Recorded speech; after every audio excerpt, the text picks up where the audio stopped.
Many dreams die while suffering. I'm talking about emotionally, spiritually. It could be a relationship.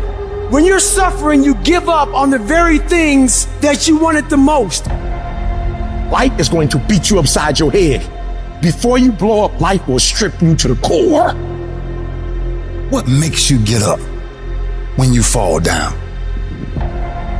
What makes your mentality change if there's a great situation or there's a bad situation? How do you dictate that based off the level of pain? I need you to evaluate yourself and ask yourself the question, how are you wired? When you have a trial or a tribulation, how are you wired? Does it break you? Your problem is your pain has identified you. Your pain has destroyed you.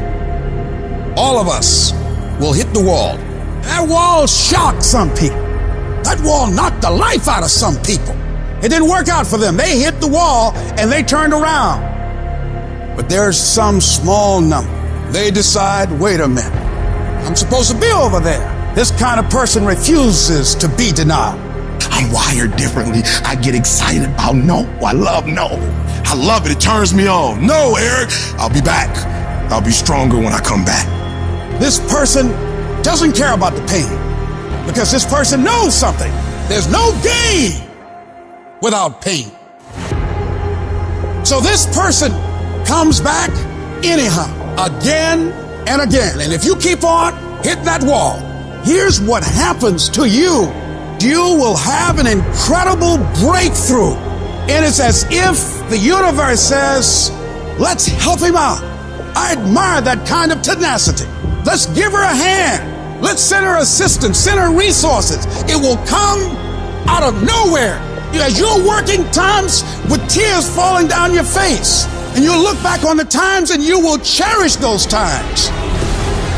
When your mind knows it's not going to quit, your body will adapt to whatever is in front of it. What happens is you have all these voices that are telling you you're f***ed up and this is going to be hard, but for some reason, you put so much practice into you that you can ignore every one of them that are telling you you're not going to f***ing make it and still be able to f***ing make it because you have put the practice in that you know this is the process. It's such a daunting task that all the voices are saying no.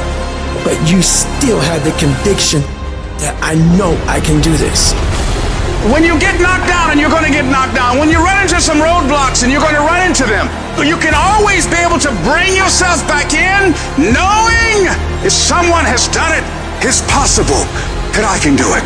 Some of you have been knocked out by life and you got up and saw the blood. He hit me. Sometimes in life, you have to hit back. You got knocked on the ground. You had absolutely nothing to do with that. And I'm not blaming you for that. But if I come back a week later, you still on the ground. If I come back a year later, you still on the ground, that's your fault.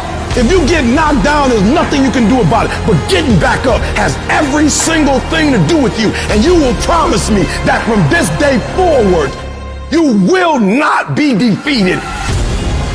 I just love myself enough not to be trapped in the same doggone spot for the rest of my life. I love myself too much. So what makes E.T. different than everybody else? Every year I just kept going. I kept going and I kept going and I kept saying one day gonna be my day. But you know what I'm not gonna do? I'm not gonna quit in the process. I'm not gonna give up. I'm not gonna give in. And the problem with you, you've not recycled your pain. You're still living off talent. And I challenge you, average people live off talents. Phenomenal people live off efforts. Recycle your pain. Get something from it. You already in pain. Use it. Do something with it. Allow it to take you to the next level. Allow your pain to push you to greatness. Success isn't a straight line. It's a maze. And when you think you figure that maze out, you hit a wall. And you got to turn around and start again. Everybody's got a plan so they can hit the mount. So when your plan fails, when you get knocked down the canvas, when everything falls apart in your life and your plan is up, what the are you going to do? There's only one motherfucking option. Stay fucking hard. And I'm not here because I'm the best. I'm here because they tried to break me and they couldn't. Oh, I'm wired differently. I didn't start crying. I didn't say, why me? I'm doing good to the world. I'm not hurting anybody. Why me? I'm wired differently. I can. I will. I must. We turn tragedy into triumph. That's what lions do. It does not make a difference what the circumstances is. Lions don't cry. Lions don't give up. Lions don't quit. Lions hunt. That's what we do for a living. So do me a favor. From this point forward, execution is worship. I don't make the big bucks because I talk. I make the big bucks because I execute.